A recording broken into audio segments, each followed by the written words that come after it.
Ei, caramba.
Boa noite, Igor. Boa noite, Danilo, Fátima.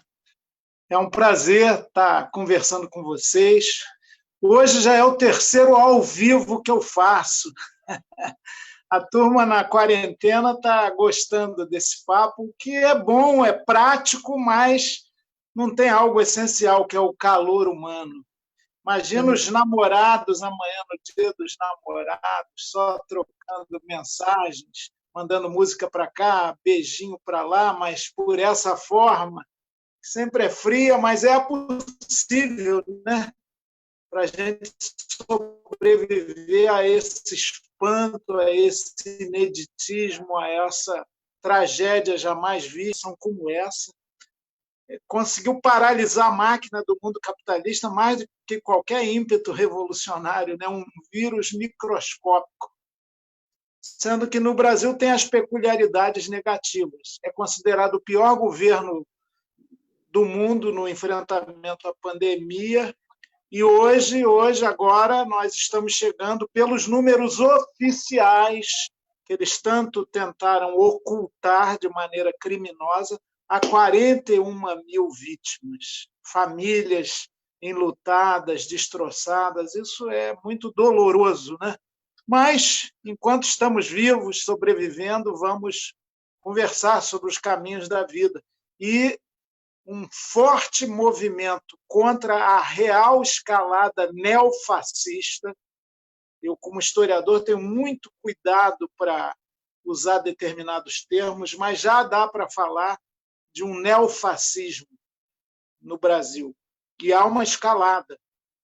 A máquina do governo é muito poderosa. Eles estão desmontando políticas públicas para as populações indígenas, para os quilombolas, para os trabalhadores na supressão de direitos, para as pequenas, micro e médias empresas. Não escapa quase ninguém, só o grandíssimo capital. E, mesmo assim, para setores desse grande capital, da Fiesp, da Fierj, Bolsonaro está começando a parecer disfuncional. Tomara, tomara. Mas nós estamos numa encruzilhada da história.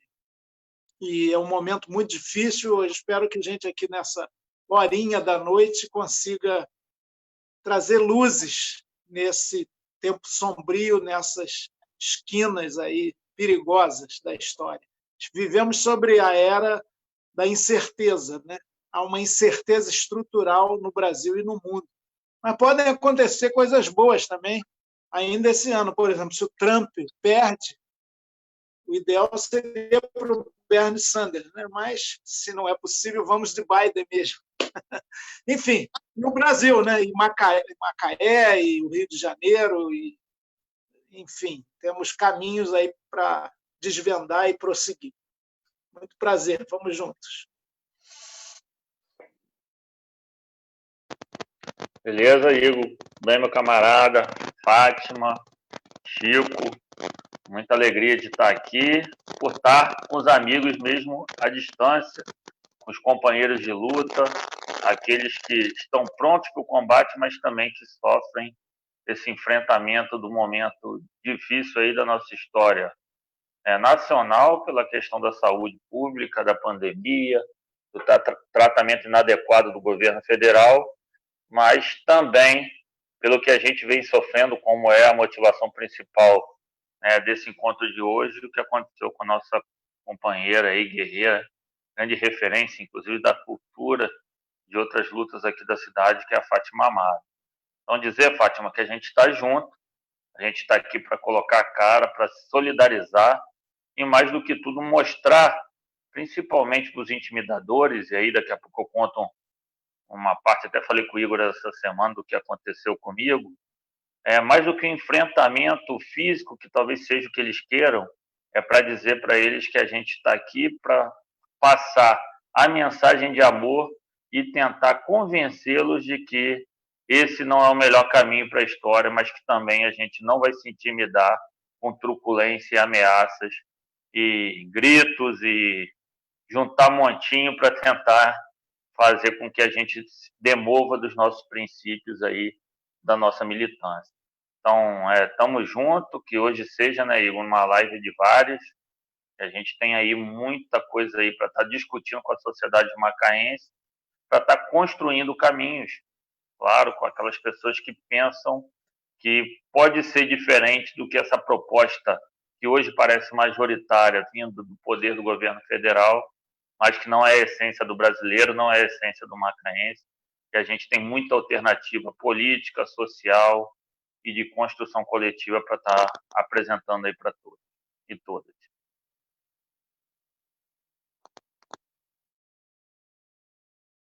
Boa noite, Igor. Primeiro, deixa eu me desculpar que eu entrei atrasada, entrei correndo na live, não deu nem tempo de eu digitar meu nome. Mas eu sou Fátima Amado, né? Mais uma vez eu quero agradecer a você o convite para a live, né? E também o apoio que você, logo que ficou sabendo do acontecido, você me deu. Te agradeço profundamente, porque nessas horas assim a gente fica meio se achando solto, perdido, meio desamparado, né? Mas você veio, me apoiou e depois disso muita gente me deu esse apoio também, né? Agradecer também a Danilo, né? Mais uma live nós juntos, né, Danilo?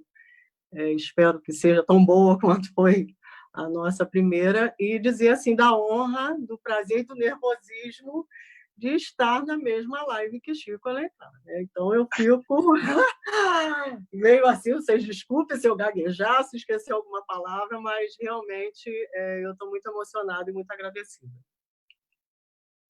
Prazer é meu.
sobre isso? Por que que você já vê isso acontecendo? Fazer esse apanhado histórico, acho que é importante para todo mundo. Beleza, Igor. Olha, inclusive a expressão mais concreta que vocês vivem aí estão marcadas tanto no constrangimento, na tentativa de inibição da ação livre cidadã do Danilo, que me informou, quanto na Fátima, no que aconteceu com a Fátima. Então, isso é expressão concreta, localizada e pessoal do que eu chamo de neofascismo. Por que isso? Por que neo? Porque o fascismo foi um fato histórico dos anos 20, dos anos 30 até os anos 40, na Itália especificamente, de Mussolini. Cada regime autoritário com um grande líder meio messiânico, mito, com a negação dos partidos tradicionais e da ordem jurídica estabelecida, democrática, mais ou menos democrática. Isso unificou muitos países da Europa nos anos 20, 30 e 40, até meados de 40, quando acabou a Segunda Guerra Mundial. Chegou a guerra.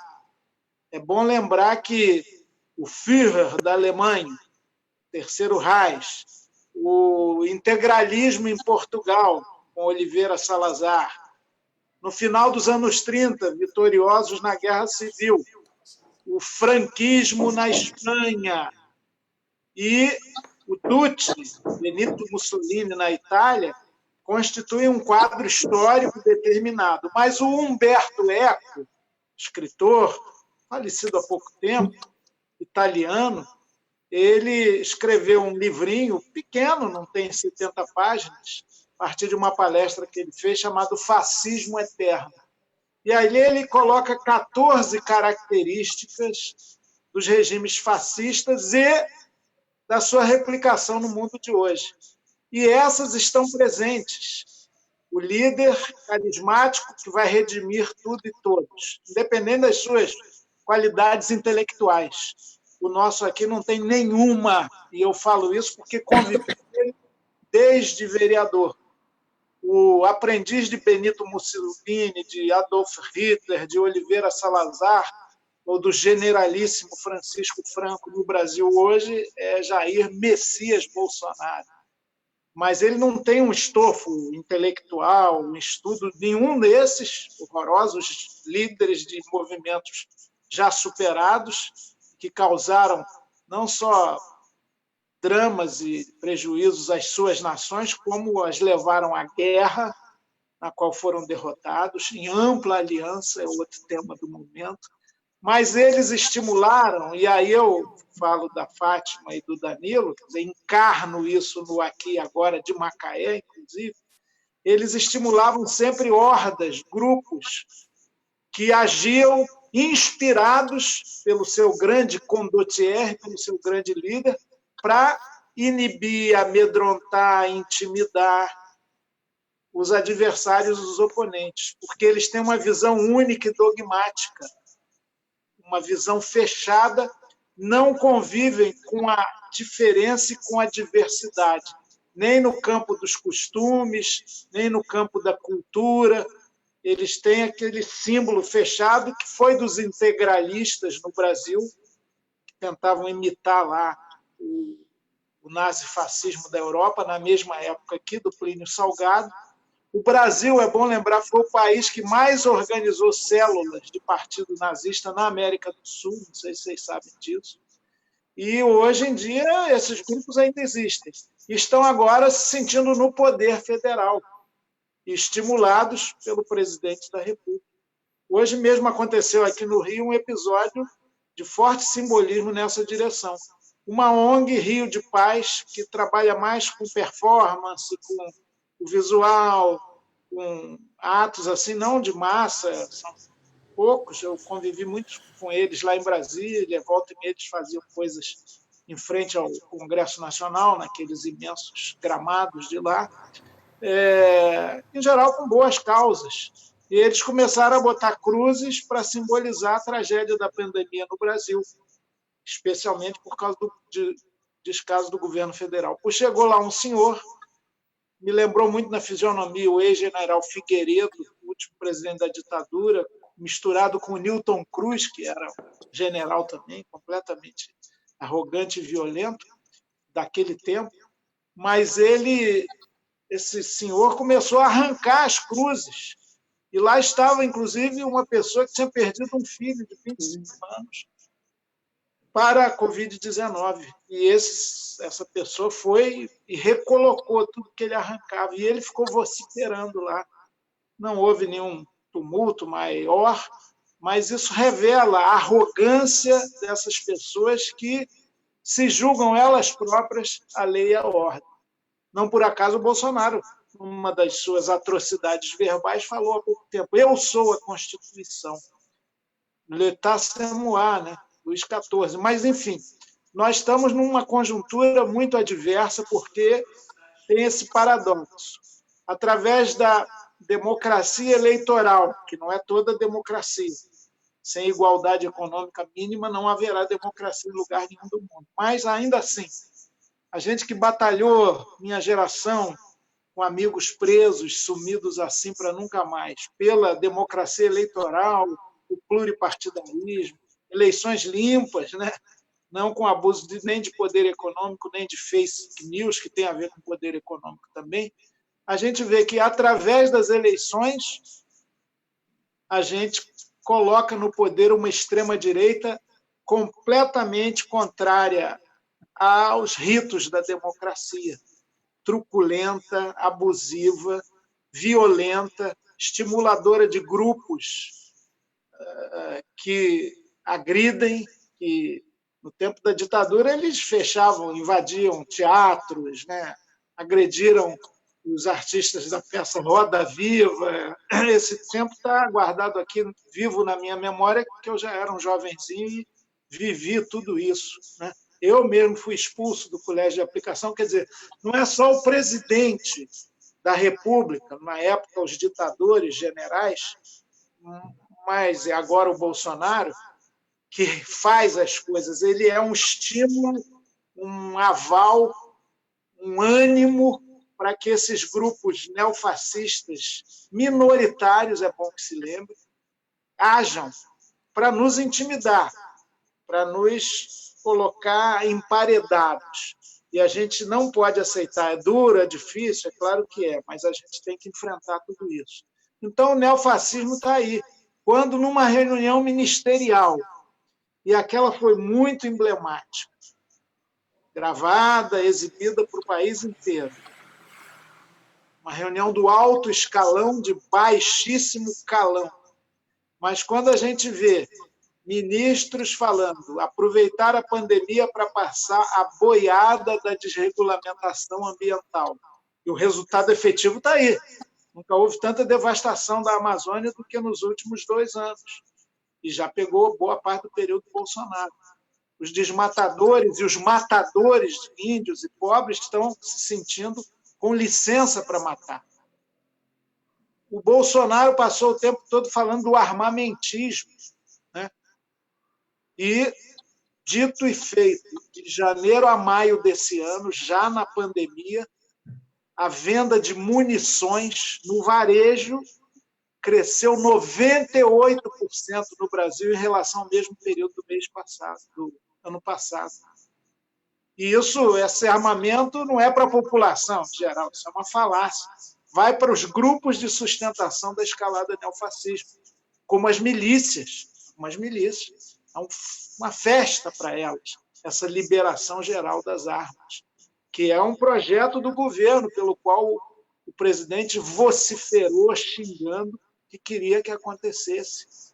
Um ministro da Educação, quando fala, olha, não falou nada de educação, nem do Enem, que se ia adiar ou não, naquele momento estava na ordem do dia, ele nem toca nisso. Ele fala, tem que fechar isso tudo aqui, apontando para a Praça dos Três Poderes, ele no lugar do Palácio do Planalto, referindo-se, então, ao Congresso Nacional e ao Supremo, que aí ele mencionou, a começar, prender todo mundo, a começar pelos vagabundos do Supremo. E outras atrocidades, da Damares, lá, os que falaram com o aplauso, o sim de vaquinha de presépio de todos os outros. É uma reunião ministerial que mostra a degradação e a gangsterização da política, que é próprio do fascismo. Mas o ministro da Economia, todo mundo diz que é o ponto de racionalidade do governo, que a pauta econômica da direita em geral, não só da extrema-direita, é a mesma, né? O ultra-neoliberalismo, o privatismo máximo, o Estado mínimo, mas isso está fazendo água, já antes da pandemia. Lá no Chile, por exemplo, onde o Guedes fez a aplicação dos seus estudos quando era mais jovem. Pois bem, o que ele fala ali? Primeiro, desprezo total ao servidor público em geral. Eu já botei uma granada no bolso dessa gente. Eles vão ficar sem reajuste por 2 anos. São nossos inimigos. Imagina, que ocupa um cargo público de alta relevância dizer isso dos seus parceiros de serviço público. Inimigo do povo. Pobre só dá trabalho, só dá despesa, inclusive as micro, pequenas e médias empresas. As grandes é que a gente ganha dinheiro com elas, quando investir nelas. Enfim, foi um festival de negativismo e de agressão aos direitos elementares da população e aos princípios elementares da Constituição. Por isso, a gente está vivendo um momento trágico, uma esquina da história, mas, e aí encerro, desculpe me alongar, porque a temática é vasta, assim como o nazifascismo acabou, à custa de uma guerra, a gente espera que o cenário do mundo para esses grupos diminua, né? A derrota do Trump nos Estados Unidos em novembro é fundamental e a conjuntura é móvel, nós não estamos só na defensiva. E o Bolsonaro já começa a viver um desgaste significativo, por isso que ele está preocupado, cada vez mais nervoso e querendo atropelar até os números, mentir, né, para evitar esse desgaste. A gente está caminhando. A esperança é que a gente possa encontrar luz nesse túnel comprido, tudo demorando de ser tão ruim. Mas vamos em frente. E vocês, Fátima e Danilo, não esmoreçam, né? Isso é sinal que você... É como diz o Dom Quixote de La Mancha, lá, o Miguel Cervantes. Os cães ladram, Sancho. É sinal de que estamos avançando. Ótima reflexão. Eu quero até pedir para o pessoal que está assistindo a gente, muita gente aqui na live dizendo que a minha abordagem inicial ficou sem som, muita gente não estava conseguindo escutar. A gente mexeu aqui, ver se o pessoal puder dar um feedback aí, se está escutando, que a gente mexeu aqui para resolver.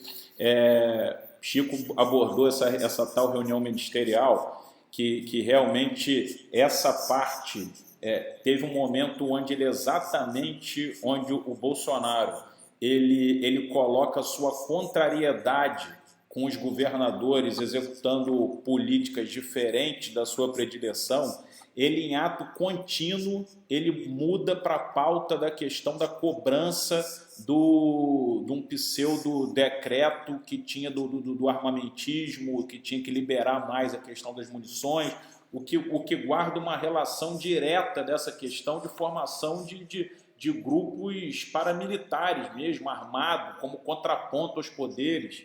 Isso é extremamente sério. E eu vou passar a palavra agora, porque essa escalada neofascista, ela já vem acontecendo há algum tempo, mas aqui, especialmente em Macaé, nessa última semana, se tornou pauta principal, porque a gente presenciou, através dessa lista intimidatória, violenta, despropositada, de um deputado, não vou nem citar o nome dele aqui, de um deputado estadual de São Paulo, onde aí elencou uma série de cidadãos brasileiros que na visão dele, terroristas e etc., e dentre eles a macaense Fátima Amado, uma cidadã reconhecida, servidora, trabalhadora, militante principalmente da área cultural, que como toda cidadã militante, sempre usa da rede social para externar o seu posicionamento em defesa da democracia, da Constituição, contra esse ódio que teima em surgir, e que quando surgiu isso ficou sem chão, amedrontada. A gente viu ali que a tal lista do deputado ele realmente vai conseguindo cumprir com o seu objetivo, porque deixa a pessoa com medo, e não só a pessoa que está com o nome da lista, mas eu conversando sobre o tema com várias outras, e você percebe que outras passam a ficar desestimuladas em, às vezes, colocar uma opinião com medo de, numa outra lista, ela aparecer e ser alvo de algum grupo mais violento, e assim eles vão tentando, na base da força, da intimidação, do ódio, tentar impor esse projeto. Eu queria, Fátima, a questão do apoio nosso a você, da solidariedade, está mais do que dado, mas eu queria que você aproveitasse esse momento aqui para você falar um pouquinho sobre tudo isso, para você colocar o seu sentimento sobre tudo isso. E aí logo depois a gente também vai passar a palavra para o Danilo, que como o Danilo conversou comigo essa semana, e eu acabei de ver no Instagram dele, ele também agora tornando público aí um fato ocorrido com ele, que dá também a gente a dimensão de como a coisa vem acontecendo cada vez mais perto da gente, e como é importante a gente não só informar, mas a gente aqui se organizar contra tudo isso. Então, Fátima, pode falar, você está com a palavra. Então, Igor, eu recebi uma mensagem por inbox no meu Facebook, né, na semana passada, uma pessoa me falando, olha, toma cuidado, que eu estou com uma lista, um dossiê aqui em mãos, que eu recebi de uns amigos aqui de São Paulo, e eu vi o seu nome nessa lista. Eu falei, lista?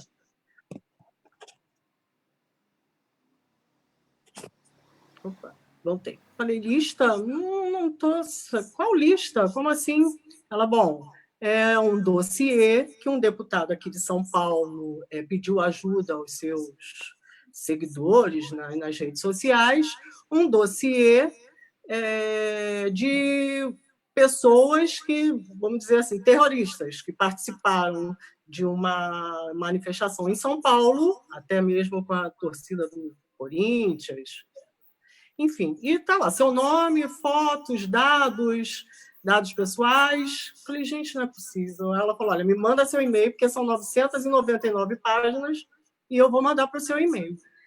Enfim, quando eu recebi esse e-mail, que eu abri, comecei a olhar, que eu achei as minhas fotos, assim, a primeira sensação é aquele impacto, né? Você vê seu nome ali, com seus dados, 3 fotos com cabelo diferente, uma com cabelo solto, uma com cabelo preso, outra com cabelo de uma outra forma, tipo assim mesmo, aqueles documentos mesmo de época de ditadura, que colocava a pessoa com óculos, sem óculos, cabelo assim, cabelo... Enfim, aquilo já me assustou, meus dados, meu primeiro movimento foi mandar um WhatsApp para minha filha, né, que mora no Rio, a gente está 3 meses distantes. Eu falei, Amanda, olha o que eu acabei de receber, e ela, calma, fica calma, vamos ver o que é, procura saber o que é. Aí comecei a entrar, pesquisar que dossiê é esse. Então, assim, o primeiro momento foi o susto, depois o medo, tipo, como isso foi parar? Foi alguém aqui de Macaé, alguém que eu conheço? Como que foram parar meus dados? Como isso foi mandado por um deputado de São Paulo? E eu como terrorista? Enfim, aí fiquei aquele dia bem traumatizada mesmo, saí das minhas redes, mas aí depois, eu conversando até com meu marido, com o Marlon, ele falou, olha só, não tem jeito, você vai fazer o quê? Vai trancar suas redes sociais? O que você vai fazer? Você vai parar? Você vai apoiar? Eu falei, não, então vamos tocar a vida e vamos ver o que pode fazer legalmente, né? Fazer um boletim de ocorrência, um processo, como que isso vai ser, a gente vê um advogado para a gente ver como isso vai ficar. E eu falei, bom, me esconder eu não vou, porque não é o meu perfil. A gente fica com medo? Sim, porque o inimigo aqui de Macaé, eu não sei qual é. Né? O outro inimigo, o verdadeiro inimigo, eu sei quem é. Mas aquele que está aqui próximo a mim, eu não sei quem é. Então, a gente tem medo. Estamos nesse período de pandemia, estou recolhida, mas tenho medo, sim. Tenho medo. Mas é aquilo que o Chico falou, a gente não tem como esmorecer, não tem como voltar atrás. Eu acho que nessa luta que a gente está, você vendo a degradação do país, esse vídeo que o Chico acabou de mencionar agora, que ele viu, aquilo acabou comigo, aquele senhor recolocando as cruzes e gritando que ele tinha acabado de perder um filho dele de 25 anos, e as pessoas, isso mesmo, quem manda no Brasil é a gente. Então, uma coisa baixa, uma coisa rasteira, eles não têm mais empatia, acabou a empatia, essas pessoas não têm empatia, o senhor não se colocava, eu distante, eu sentia a dor daquele homem ali, recolocando aquelas cruzes, porque tinha acabado de perder um filho, e as pessoas que estavam ali no momento, gritando, quem manda no Brasil agora somos nós. Então, é uma coisa que eu digo até animalesca, uma coisa animalesca.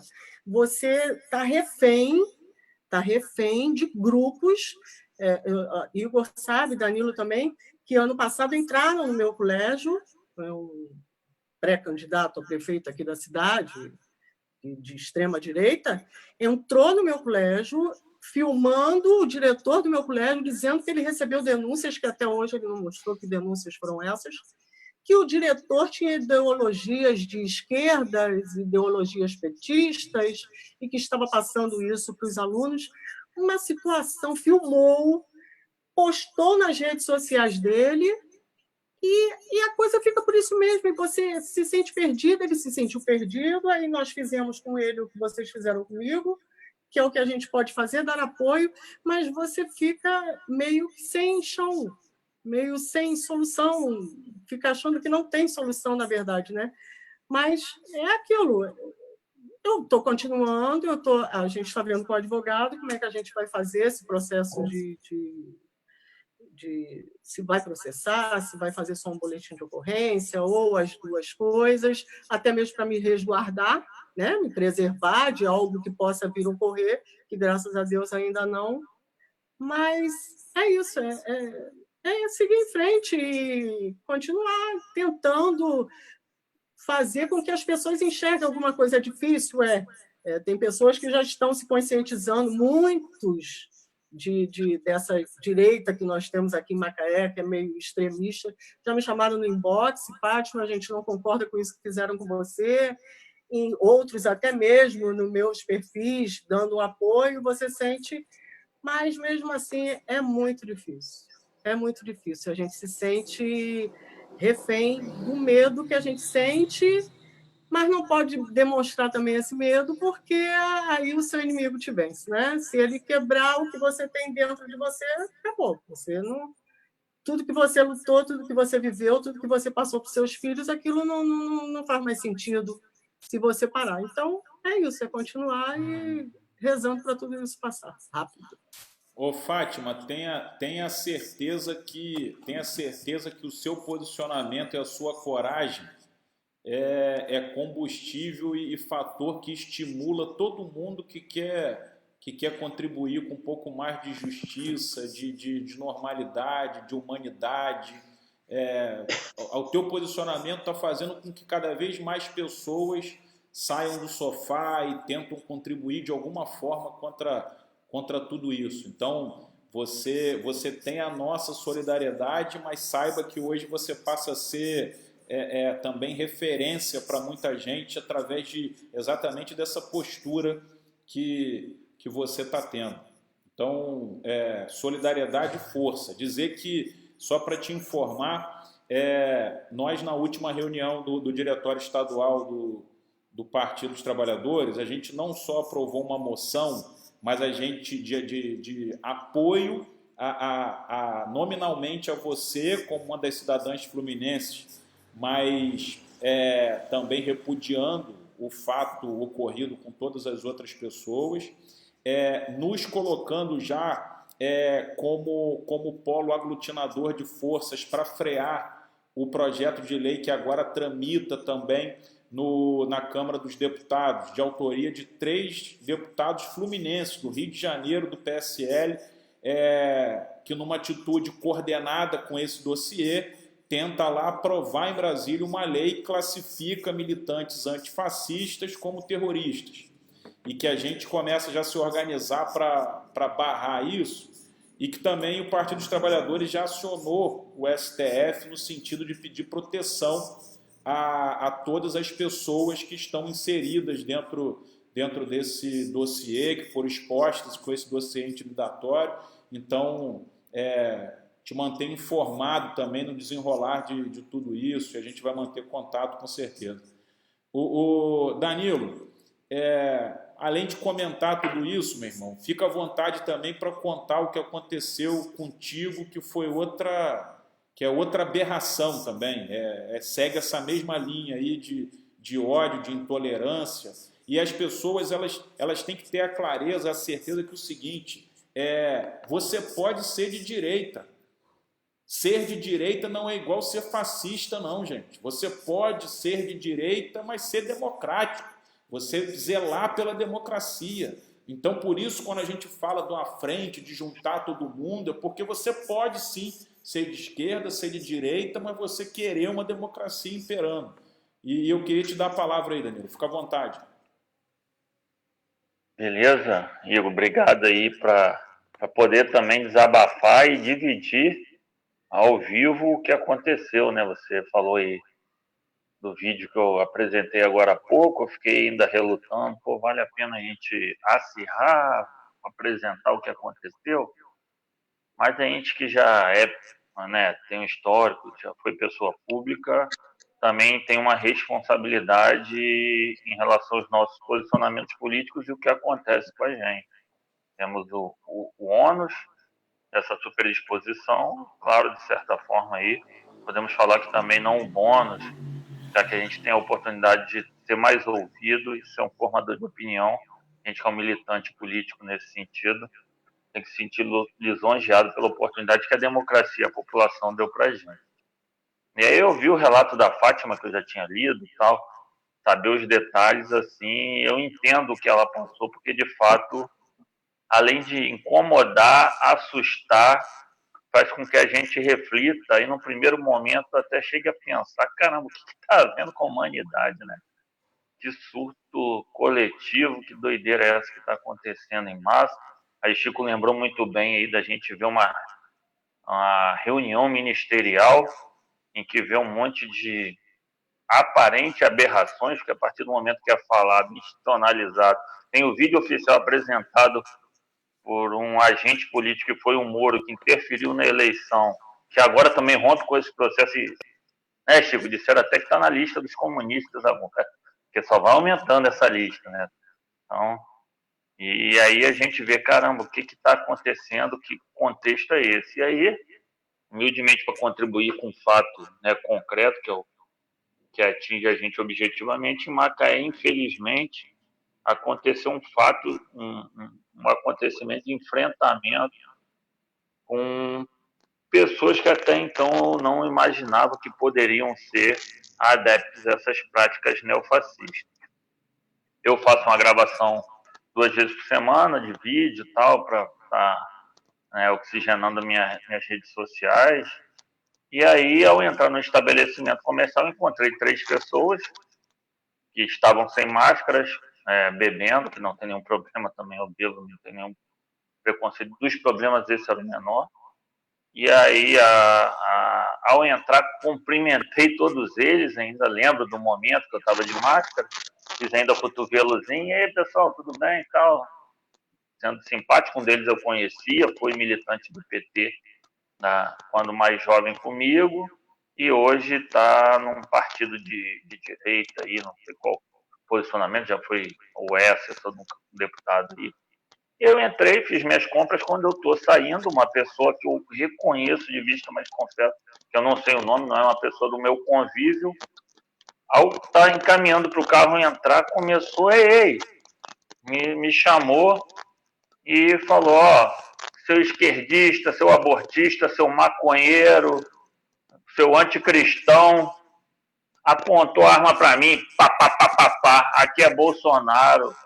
Aí passou do limite, eu respirei, tentei me controlar, as ofensas continuaram, até falei no vídeo, né, eu, Chico, e claro, conheço todos aqui, independente da fé que versa. Como cristão, a gente tenta ao máximo ter a tolerância e a compreensão e entender o cenário antes de tomar qualquer atitude, mas independente da quantidade de faces que eu virasse ali, o que estava sendo colocado ali era um confronto para um ato de violência gratuita, porque foi o contrário, eu dei gentileza e recebi agressão, muitas delas ataques mentirosos. Se fosse pelo meu posicionamento político, até rótulos colocados no meu partido, não tem nenhum problema. Agora, num momento daquele, num espaço daquele, eu tive que fazer uma escolha de me posicionar.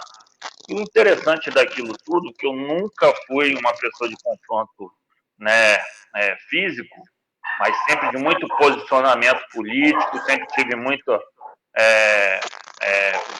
convicções que defendi. Igor lembra bem, fui vereador de oposição sozinho contra 11, fui oposição ao ex-prefeito, fui oposição e rompi com o atual prefeito assim que não concordava com a promessa de linha política adotada. Então, assim, não foi só um processo de não vou me intimidar. Eu falei, cara, ele não pode, dentro de um espaço público, ofender não só a minha honra, mas o processo democrático que eu acho que é o principal fundamental. Essa agressividade não condiz. Não é. E o interessante é que conforme eu ia avançando, ia dissipando aquele processo, que dava para ver claramente, tanto essa pessoa que eu conhecia não estava ali para briga, apesar de ter um posicionamento diferente, e a terceira pessoa, que provavelmente era uma barreira física intimidatória, também se afastou e abriu o processo. E aí, eu, talvez, né, pelo vigor físico um pouco maior que a pessoa, vi ela diminuindo, encolhendo e mostrando a covardia dela. E aí você começa a ver que o processo político que está sendo feito, e aí como a Fátima lembrou bem aí do ato que aconteceu em Copacabana, né, o Chico também lembrou, parece que é uma sobreposição de quem chegou ao poder por vias democráticas e merece ser respeitado o resultado eleitoral, independente de concordar ou não, mas, contudo, estão usando isso para fazer uma revanche ideológica, não sei de quê, e mais do que tudo para intimidar e impor antidemocraticamente, através de violência, aquilo que eles querem. Contudo, na hora que observam que não tem essa maioria toda, em vez de debater democraticamente, se encolheu e nem me respondeu. Aí eu falei da minha participação, eu sou da igreja de Santo Antônio, você não tem o direito de falar isso e tal. A pessoa virou o rosto e abaixou. E aquilo, como ser humano que não gosta de intimidar ninguém pela questão física, eu me senti muito mal, me recolhi, saí, eu falei, não vou debater mais, você não tá, nem serve para isso, tal. Entrei no meu carro e fui embora.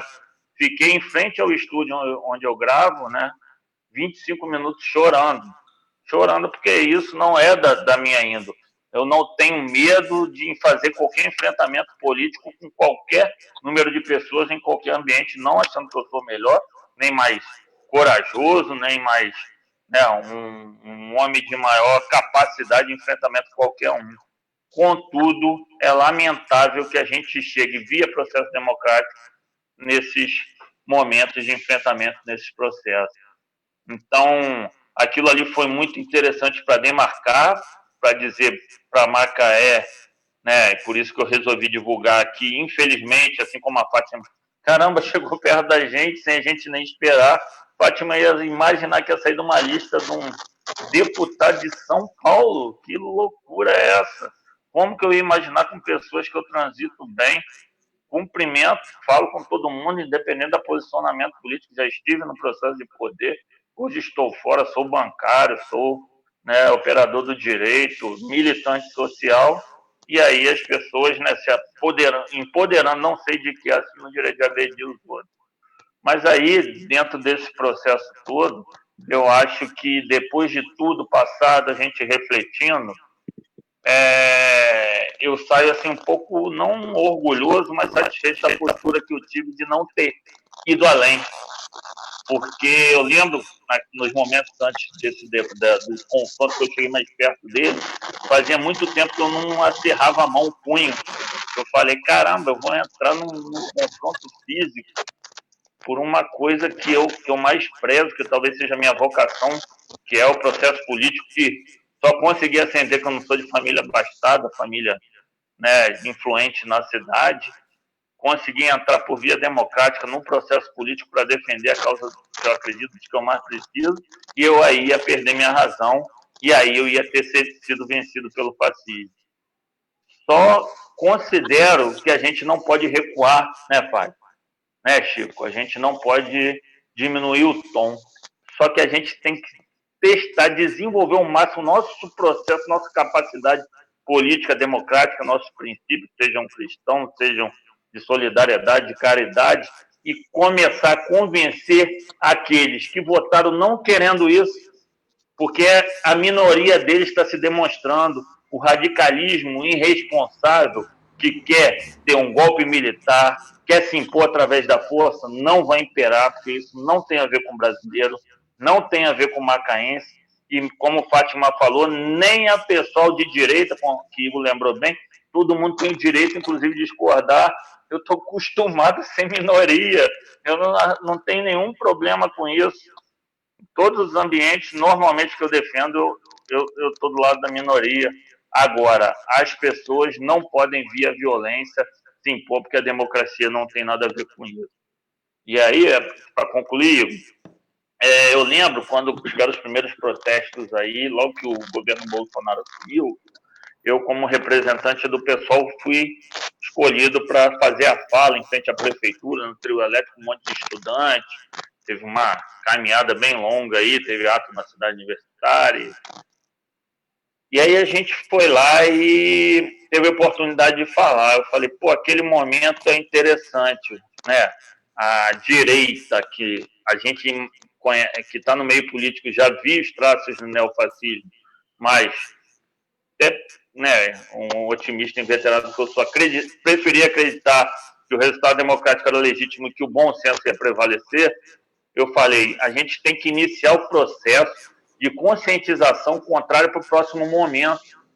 A gente tem que chegar para as pessoas que estão arrependidas e vão se arrepender e dizer que há um outro caminho, há outras posições políticas, alternativas, porque eu acho que a maturidade, inclusive, da democracia brasileira, como na Europa acontece com muita frequência, e até no Rio Grande do Sul, né, a gente viu o governo do Estado nunca repetir uma reeleição, que seja assim, inclusive, para não ter hegemonia de partidos políticos, de esquerda ou de direita, que a gente tem um processo democrático, né, que as pessoas alternem, os grupos alternem no poder para tentar fazer o melhor para a sociedade sem se eternizar.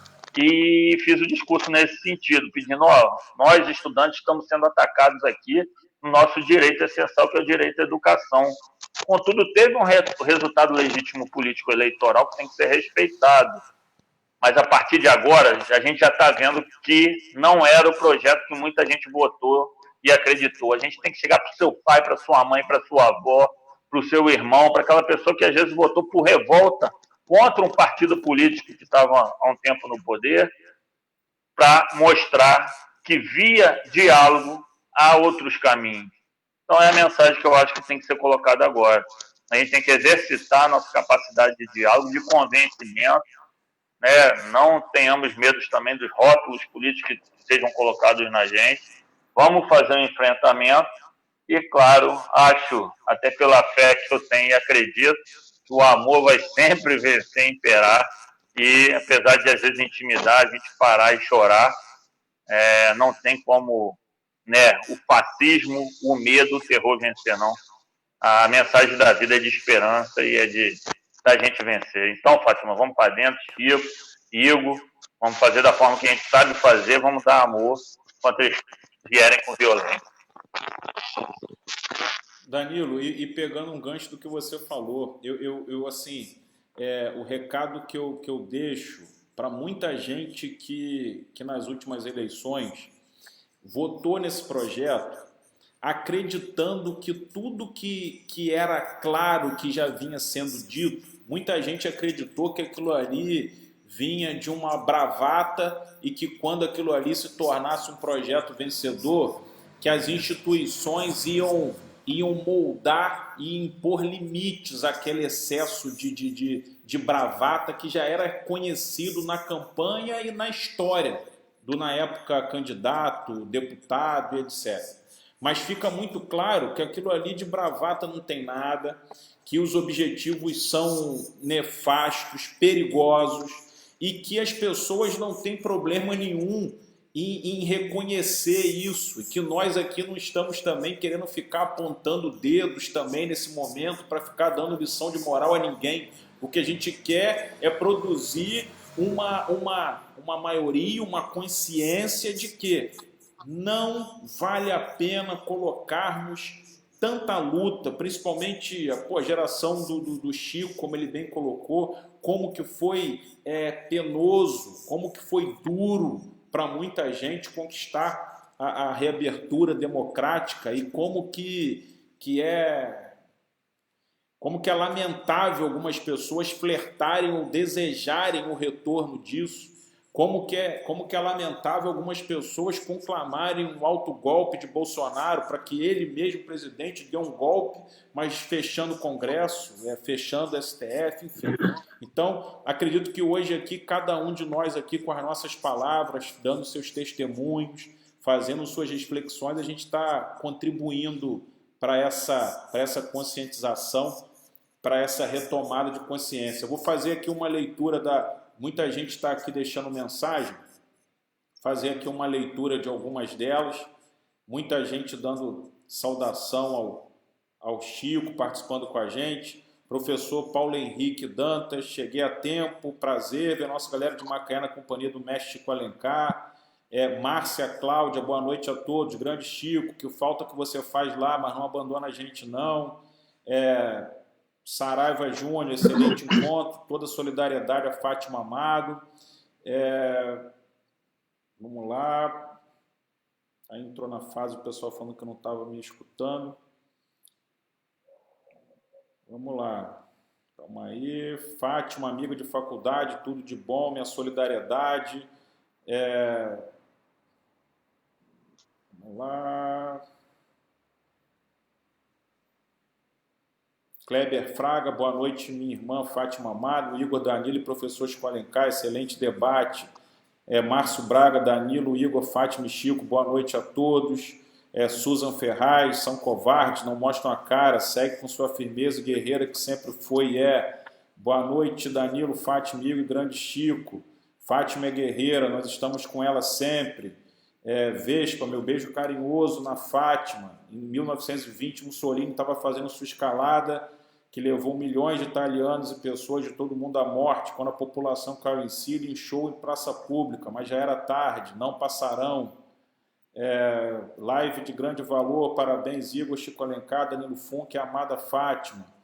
Enfim, muita gente dando solidariedade aqui à Fátima, depois da fala do Danilo, também dando solidariedade ao Danilo, saudando o Danilo, elogiando o Danilo pela postura de quebrar o ciclo de violência que estava se colocando ali.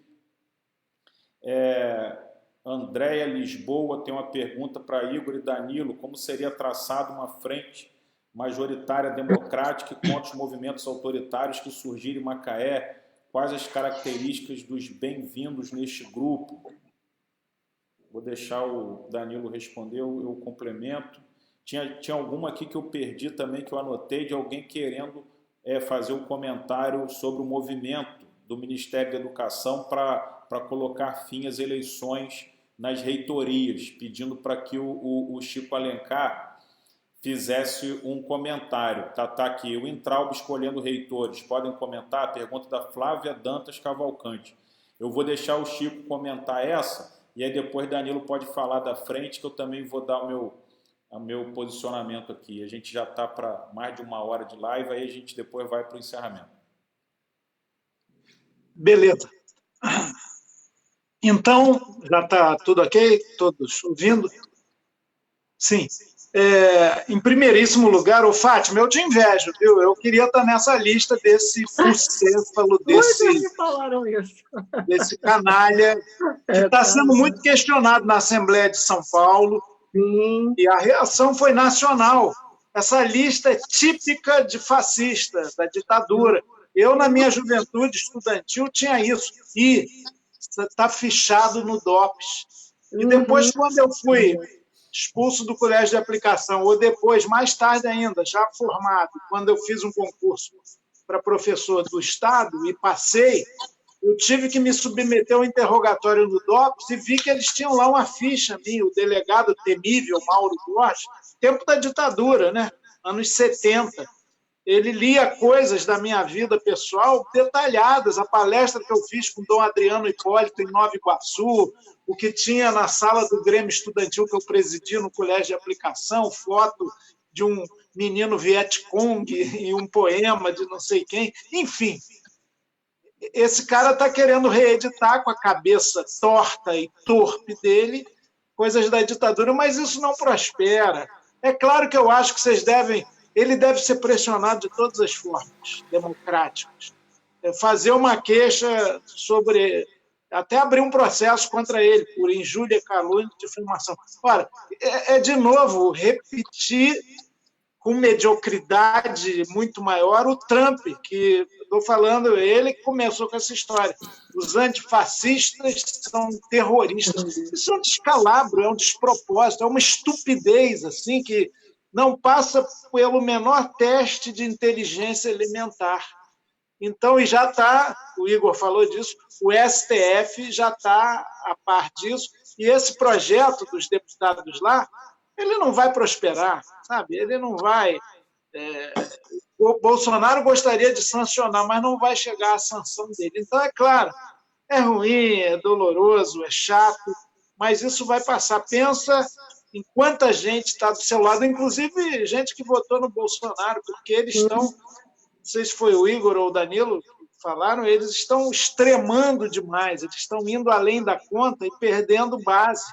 Por isso ficam mais nervosos e agressivos e estúpidos ainda. Mas não vão prosperar. É sinal que você incomoda, é sinal que o seu trabalho está tendo alguma relevância. Por isso que eu te invejo, viu? Eu não teria...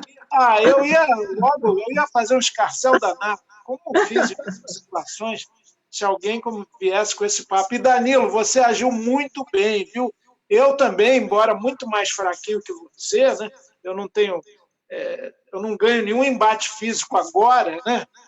Em qualquer situação, contra qualquer adversário, e nem sou de briga, nunca fui, nem no futebol, nunca fui de entrar duro, mas quando eu recebia alguma pancada, eu reclamava, reagia, chamava o árbitro. Você ali não fez nada a não ser com a força dos argumentos. Se o seu histórico de atleta inibiu, já ouviu essa frase?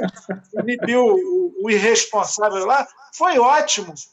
Ele teve que engolir as palavras dele, ótimo, porque não se pode agredir de maneira irresponsável num espaço público, ainda por cima. São os corajosos que, no fundo, escondem um covarde dentro de si. Se ele se encolheu, não fica preocupado. Eu acho que eu também, eu não tenho sangue de barata, não. Já vivi várias situações, e com a polícia militar, por exemplo, de embate, de falar nariz com nariz, assim, não tinha ainda coronavírus, nem contágio, e eu fico muito nervoso mesmo. Depois me acalma, aí fico pensando, será que eu exagerei e tal, mas não precisa nem ter chorado tanto aí, não. Por fim, gente, Weintraub é o maior inimigo da educação pública. Esse governo tem um projeto, sim, o projeto dele é de destruição, o projeto do Bolsonaro. E ele falou isso entre a eleição e a posse, indo aos Estados Unidos, ele disse, não, no Brasil a nossa tarefa principal, talvez dure 4 anos, é de destruir tudo que foi feito lá, em relação aos índios, aos quilombolas, aos homossexuais, ao trabalhador da terra. A gente tem que destruir muita coisa, vai dar muito trabalho. para depois, aí já estava falando de um segundo governo, começar a construir alguma coisa. Não vai conseguir destruir, nem vai ter segundo governo. Espero que esse, inclusive, não se complete pelos meios democráticos. Está lá a chapa sendo julgada no TSE, tem 42 pedidos de impeachment, alguma hora um vai começar a tramitar. É um governo, é um desastre. E na educação, porque forma a cultura, forma gente como nós, como todos que estão acompanhando aqui, gente inteligente, com consciência crítica, humanista, que o embate não é entre socialismo e capitalismo agora, é entre humanismo e barbárie. Não é entre civilidade e neofascismo. É isso, nesse momento, em especial no Brasil, em muitos lugares do mundo, mas isso é marcadamente expressivo aqui no Brasil.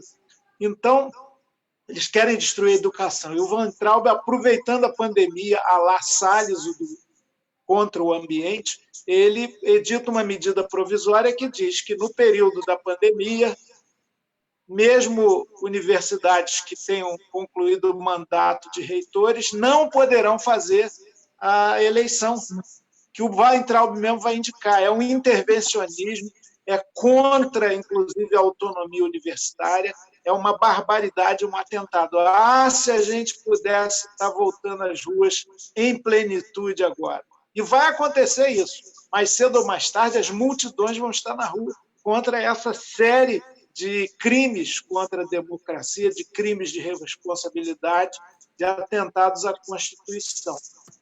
Vários partidos, tanto na Câmara quanto no Senado, já pediram para os presidentes, mas quem decide em última instância é o Alcolumbre do Senado, para devolver essa medida provisória por inconstitucional. Porque até ela caducar, como aconteceu com outra de intervencionismo na universidade, foram 3 meses. E aí eles podem fazer atrocidade, porque a medida provisória vale a partir do momento que ela é editada. Pode caducar e perder o valor.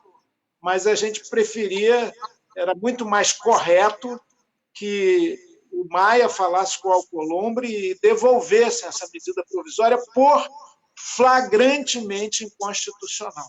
Mas eles vão tentar, eles não suportam a democracia nas escolas, os projetos político-pedagógicos, a ideia freiriana da consciência, do educar como ensinar a olhar para dentro e para fora. Eles não suportam isso, eles não suportam as ideias. É como aquele ministro do Hitler, né?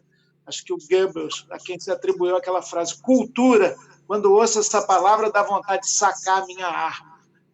Eles são a força contra os argumentos, nós somos a força dos argumentos. Eles são só o argumento da força. Mas não vão vencer, não. Eles vão ser soterrados por uma avalanche democrática, saudável, bonita, liderada pelos negros, a mulherada toda, a juventude, os trabalhadores, todos aqueles que estão sendo oprimidos nesse momento. Danilo, a Andréia mandou uma palavra aqui, uma pergunta para a gente da questão da frente, da construção de uma unidade, de um campo. Eu queria que você até falasse antes de mim, porque eu, todo lugar que vou e posso, eu reconhecidamente digo que se existe uma liderança, uma pessoa aqui em Macaé que iniciou a tentativa dessa construção, que foi você. E que nesse momento que a gente julga, que a gente percebe que isso tem uma boa chance de êxito, mais do que nunca é bom que isso seja dito. Eu queria que você tecesse alguns comentários aí a pedido da Andréia.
Danilo, você está sem som.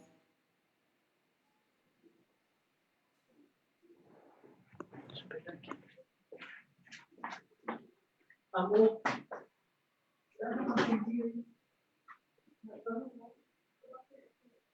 Na realidade, eu não sei, eu acho que pelo pessoal aqui, eu não escutei, desde o começo, eu não escutei nenhuma palavra sua. Acho que o pessoal aqui pelos comentários também não.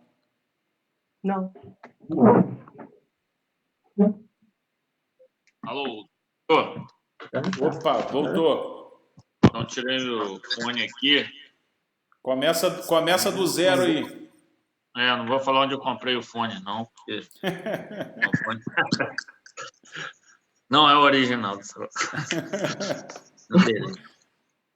Então, eu estava falando basicamente, né? Até citei o Chico aqui. A gente que é do pessoal tem, né? Recebe alguns estigmas, rótulos, que eu não me arrependo.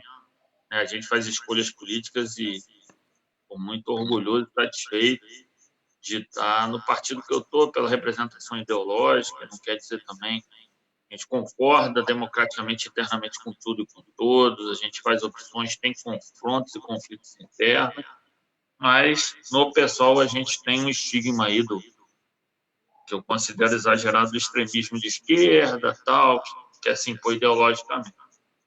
E a gente está hoje aqui num debate que é muito necessário e importante, que indiretamente tem a ver com essa pergunta da Andréia, que eu agradeço a participação. O momento é complexo, é difícil. Claro que a gente sempre quer, na disputa política, ideológica, eu lembrei de uma conversa minha com o Freixo esses dias, não gostando de perder nem para o ímpar. Contudo, o processo de disputa política num ambiente macro nem sempre condiz com a nossa competitividade, nossa vontade, né, de querer vencer, de querer, até não de forma impositiva, mas apresentar nosso argumento, porque também acontece isso na democracia. Alguém ganha, igual o Bolsonaro ganhou, democraticamente outro perde, e aí vai representar todos no processo político. O Freixo, no Rio, abriu mão de uma candidatura a favor de um projeto maior, achou que ia contribuir como um porta-voz da união desse campo de esquerda, no primeiro momento, mas que poderia abrir, já que a democracia está em risco e está sendo atacada. E a gente tem que ter a mesma sabedoria, não só por eu ser ligado a ele, ser do grupo dos independentes aí também, perto do pessoal como o Chico, mas a gente também tem que avançar no sentido de entender a particularidade de cada localidade. Inegável, e aí eu falo com o Igor, que é meu contemporâneo, né? Jogamos muito futebol junto quando éramos crianças, tal, convivíamos, né, com certa frequência relativamente escola, etc. Que temos nossas diferenças. Eu sei que ele não se constrange, eu não me constrange. Ele não é o dono da razão, eu também não sou o dono da razão. Contudo, dentro das diferenças, os pontos que nos unem nos tornam também responsáveis de tomarmos algumas medidas, algumas ações políticas para tentar buscar um entendimento, uma construção de um coletivo, de um grupo, para fazer uma disputa política num âmbito maior contra pessoas que representam, no meu ponto de vista, retrocesso, atraso. Eu tenho muita tranquilidade em relação ao que eu representei na política, não só acertei, sempre fiz tudo também muito de coração aberto, de forma honesta, sempre defendi os meus ideais e acreditando nas pessoas, como, né, no último projeto político que eu me envolvi, para que as coisas acontecessem em prol da população. Assim como as pessoas que hoje eu sou opositor acertaram e erraram, e, naturalmente, hoje eu me vejo numa possibilidade de construir um outro projeto. E eu acho que, apesar de eu ter o rótulo de esquerda, ter orgulho de ser de esquerda, ser a favor de uma união dos partidos históricos de esquerda, todos que forem a favor do processo democrático devem ser lembrados no processo de construção. O que aconteceu comigo e Fátima, por exemplo, é algo sério, que vem acontecendo em todos os âmbitos, aí, em nível estadual e nacional, é muito sério.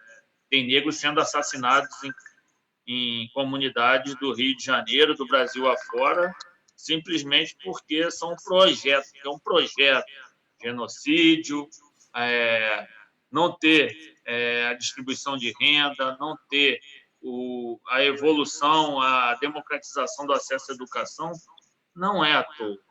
E aí, claro, que a gente, dentro dessas diferenças, às vezes não se sente perfeitamente feliz das nossas convicções ideológicas não serem plenamente representadas, tem que parar e refletir, pensar e avaliar nesse momento político, claro, nunca abrindo mão dos nossos princípios, daquilo que a gente considera fundamental, os limites sempre são colocados de forma muito claramente, mas que a gente também tem que ampliar, avançar, porque o que pode vir daqui para frente é muito pior. A gente vê, o atual prefeito apoiou o presidente Bolsonaro, e aí algumas práticas foram ruins, no meu ponto de vista, gerais, ligadas inclusive a esse autoritarismo. A gente tem que ter bom senso. Questão da pandemia, ele teve atitudes acertadas. E aí, isso deve ser levado em consideração na ponto da gente identificar que dentro do processo político democrático as pessoas erram e acertam.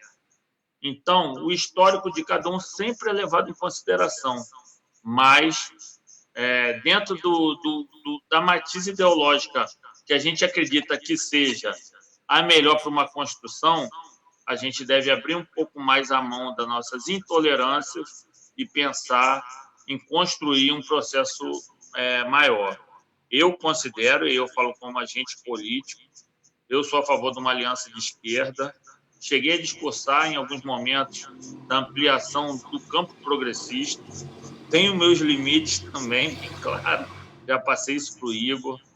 Se fosse falar numa aliança do processo democrático, e aí não posso falar como representante do meu partido, apesar de ser o presidente, mas acho que PT, PSOL e PCdoB seria uma aliança dos sonhos e natural, e aí outros partidos que se apresentassem ao longo desse processo entendessem um comprometimento com o programa e, claro, que a gente vai fazer uma nova política do novo processo, com novas linhas administrativas e de gestão, aí eu acredito também que a gente pode ampliar para ter um projeto aí vencedor e participativo, mais do que tudo democrático e participativo. Então, Igor, estou à disposição para dialogar.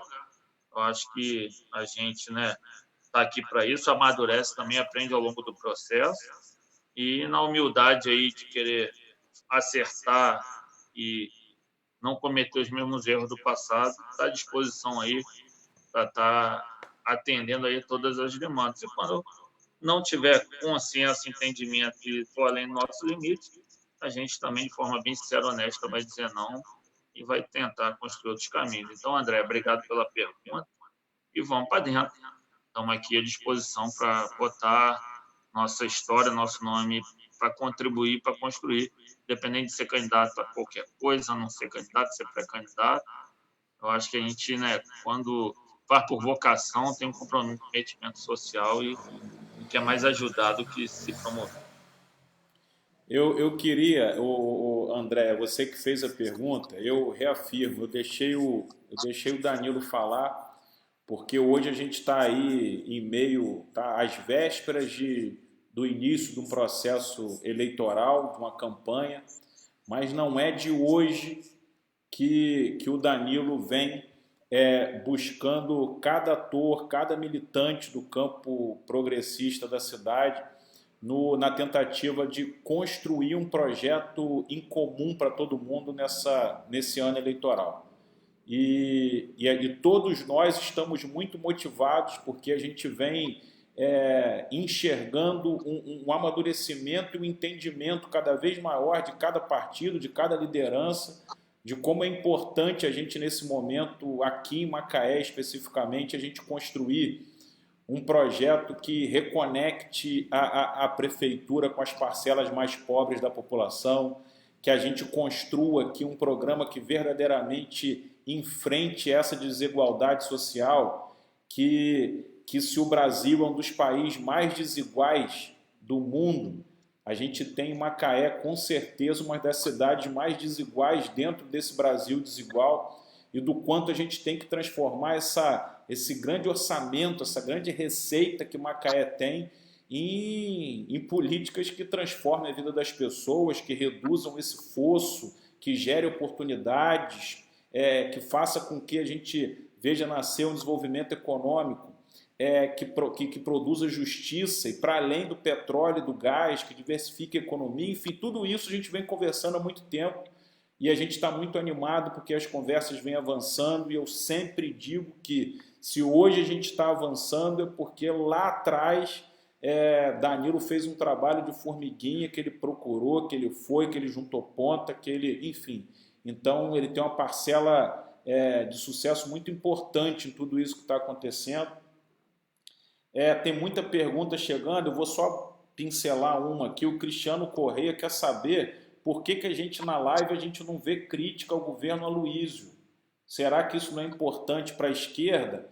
Cristiano, a gente pode fazer uma live de 4 horas só de crítica, mas é porque hoje o tema é o combate ao fascismo. Mas tem crítica para dar com pau. Até mesmo na questão da pandemia, que o Danilo colocou uma série de medidas aí que eu concordo do governo na área sanitária, de saúde, eu sou extremamente crítico à ausência de políticas de proteção econômica e social da administração atual, que aí faz com que, inclusive, a gente não consiga dar ao cidadão mais pobre o direito dele produzir o isolamento. Porque quando você não oferece condições protetivas para ele, você acaba fazendo com que ele não consiga produzir esse tão importante isolamento social. Mas, enfim, você só não está vendo porque a pauta não é essa de hoje, tá? Tem muita gente, já avançou demais, tem muita gente parabenizando aqui Danilo, continuando saudando aqui o professor Chico Alencar, sendo solidário a Fátima. Eu quero fazer aqui mais uma vez o meu agradecimento a todos. Professor Chico Alencar, uma honra muito grande poder aqui estar aprendendo mais uma vez com o senhor. Fátima, parabéns pela seriedade, pela coragem de enfrentar tudo isso. Você, volto a dizer, você está sendo referência e exemplo para todo mundo. E Danilo, você foi brilhante nessa postura diante desse flerte com a violência aí física que tentaram imprimir, e você com muita sabedoria, paciência, conseguiu manter a ordem. E para além desse caso concreto, a tua postura no passado, no presente, e as sinalizações que você dá para o futuro são todas carregadas de coerência, de luta. Então eu agradeço muito aí a participação de vocês. O meu ponto eletrônico está pedindo aqui para eu fazer um pedido para todos aí que estão assistindo. Dá um print no telefone, vai no Instagram, lá no Stories, e marca a gente lá. Você que participou dessa live, faz isso para todo mundo depois poder acompanhar, buscar a live. Quem não pôde participar agora, saber que a live aconteceu e vir buscar conteúdo. Tá bom? Pessoal, de coração, obrigado. Tamo junto, a luta continua. Chico, um abraço. Danilo, Fátima. Tamo junto.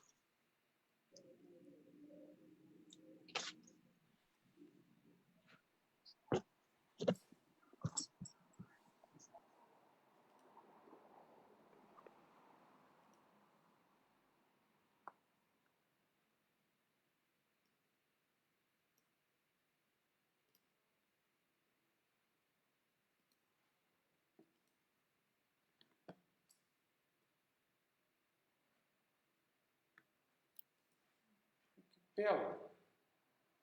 Amaro. Sai isso. Sai isso.